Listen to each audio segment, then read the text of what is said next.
Going on, guys? It's Red Bull Tanker, and welcome back to my series on Operation Unthinkable. Today we'll be going over the aircraft for the Air Forces for this game.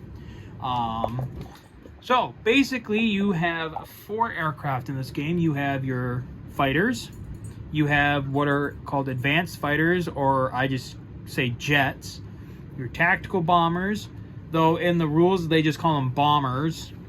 And then you have your strategic bombers. So that's sometimes where it can get confusing within the rules, because when you see bomber, you're immediately thinking of the strategic bomber, but they actually mean your tactical bomber. But so going over it, so starting off, fighters, they cost 14. They attack at 3, defend on 4, and have a movement of 5. Now remember, air bases give you a +1, so a movement of 5, 6 with an air base.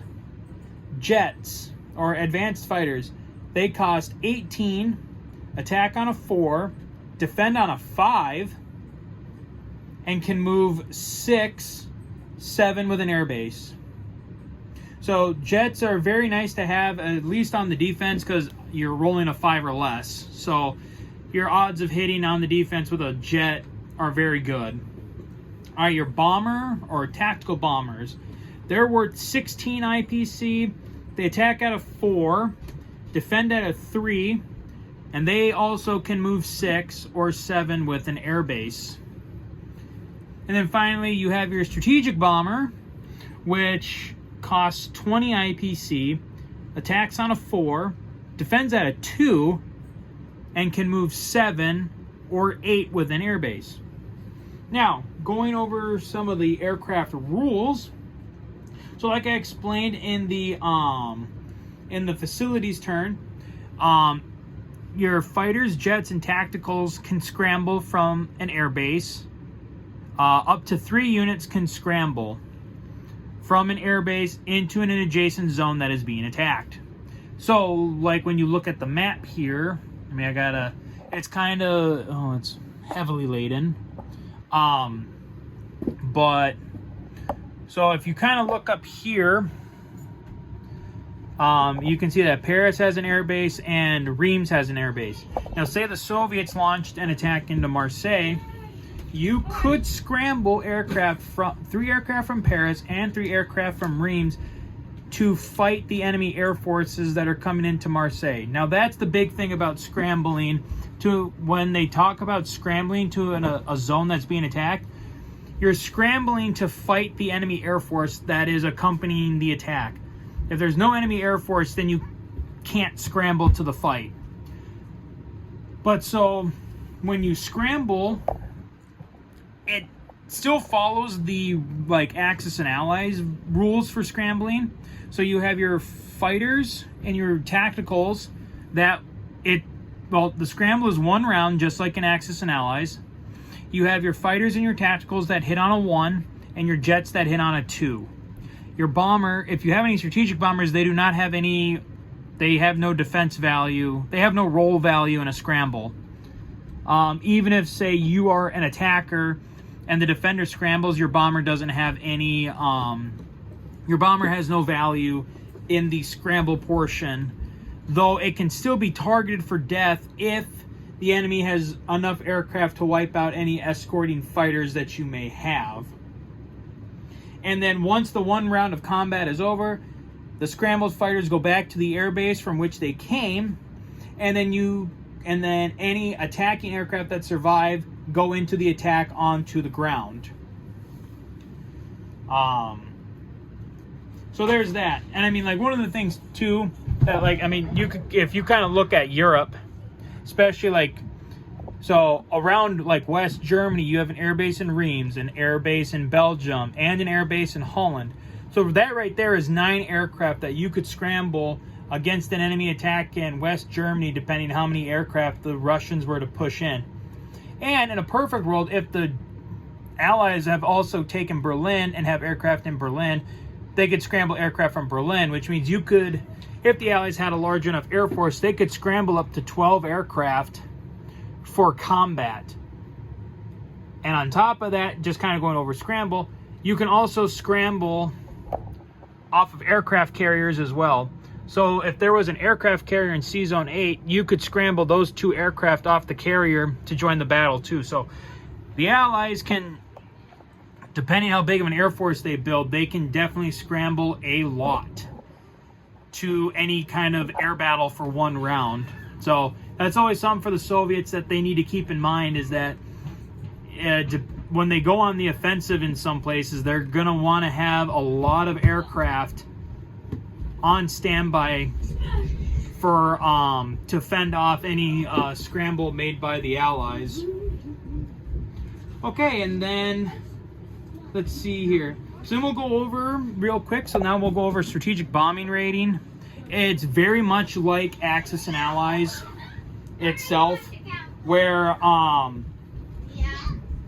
excuse me, it follows the Axis and Allies formula. You send your bomber in to hit a facility, whether it be a factory, an air base, or a naval base. If the enemy has any aircraft inside the territory, they will scramble automatically to meet the attack.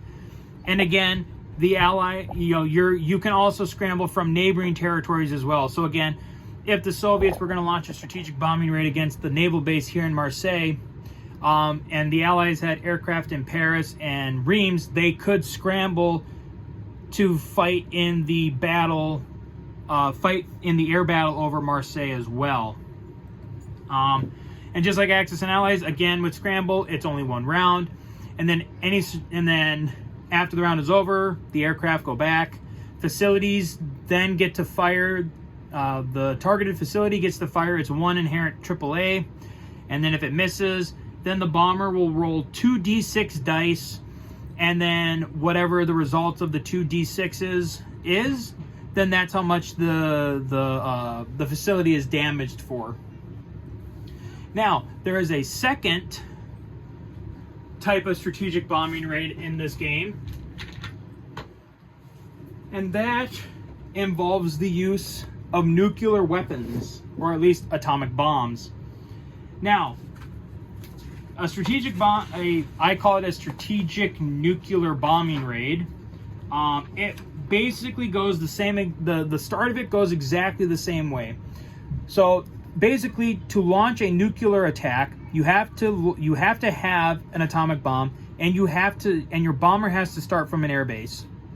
From there, wherever you're going, the same rules apply as far as how scramble goes. Basically, scramble and the air battle are all the same. And then when you get over once you get through the scramble, once you get through the air battle and the bomber is over the target area, depending how many facilities are there, that's how many AAA dice you'll roll. So if you were unlucky enough to attack a territory that did have, like, say, the Soviets had a nuclear bomb, they tried to nuke Greece. Well, Greece has three facilities. So those 3 facilities would get to roll their inherent AAA against you. So you would roll 3 dice, and if the bomber survived, the bomb drops. Now, at that point, when the bomb is dropped, you have to roll a d6 for certain, for the effects. So if you roll a 1 or a 2 land units will be destroyed, and if there is a factory in the territory, the factory is max damaged. If you roll a 3 or a 4, 2 air units are destroyed, and an air base is max damaged. And then same thing, 5 or 6. If it's on a coastal territory, then 2 naval units are destroyed. Or if there's a carrier and a battleship, you can divvy up the hits between those 2, and then the naval base is max damaged. One other caveat to the atomic bomb is that if an atomic bomb is dropped, it reduces the territory value by half. So if the Soviets were to use a nuke on Greece, Greece would now be worth 1 IPC for the rest of the game.